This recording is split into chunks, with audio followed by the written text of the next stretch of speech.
And a lot of herd animals use a strategy like that. It's called an alert circle. If we're all looking off into a different direction, it's really hard for a predator to sneak up on us.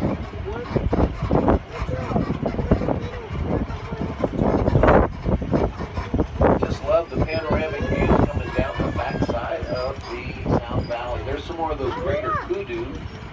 It's a rather tall antelope, and these are forest dwellers, you can tell, because they've got those white stripes down their body.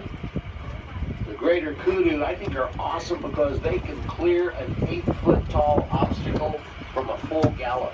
And that's just what they'll do. If they're being pursued by a leopard, for instance, through the forest, they'll run directly toward a really tall obstacle and at the last moment leap right over it. And oftentimes that leopard just cannot make that same leap. It might give that kudu a little extra time to get away.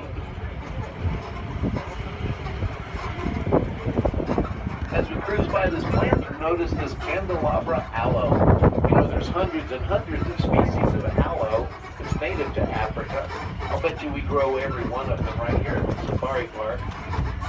And you know, a lot of people would argue that we are one of the greatest zoological collections in the world, but not as many people know that we're also a world-famous botanical garden.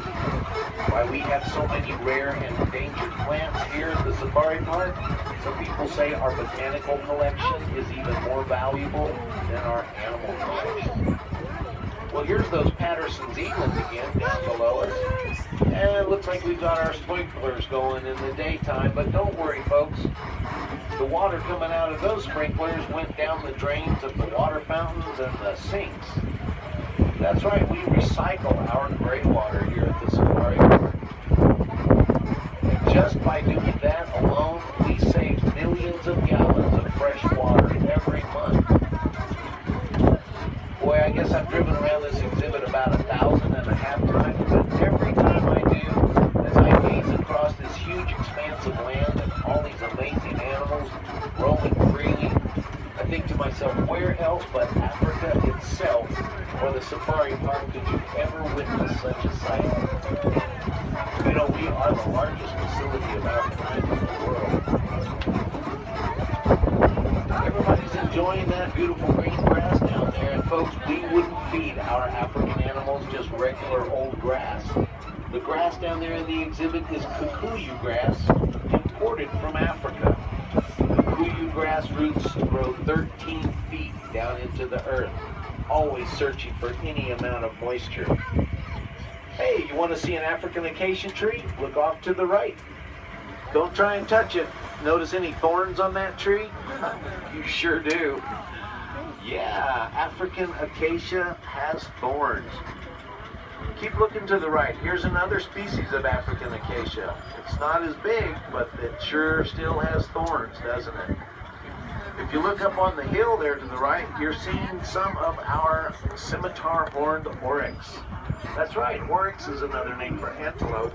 And these guys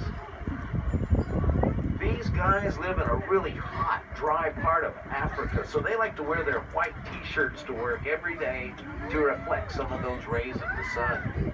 You know, the scimitar horned oryx was hunted to extinction by the early 1990s in its own homeland. But we've been so successful at breeding them here. We've had over 500 born here at the safari park. We've actually re-released these animals into their own natural environment.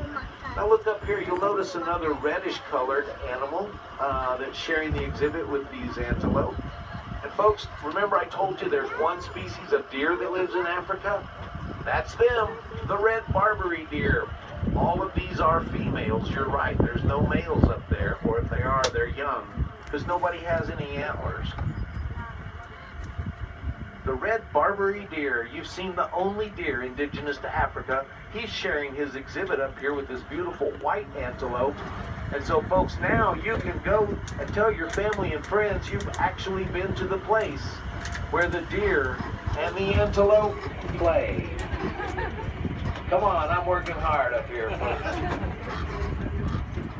Down below us, you might see some shaggy brown antelope. Those are the Ellipsan waterbuck. I believe we saw some of those guys as we first came in on this trip. Again, those water buck have to drink water every day, but many of the antelope we just saw get all the moisture they really need from the grasses they eat. And they only have to visit the water hole every few days. There's some of our baby. We have 3 brand new baby wildebeest down there. You know, those are actually also called the white-bearded gnu. So I like to say we have 3 new. People have no idea what I'm talking about.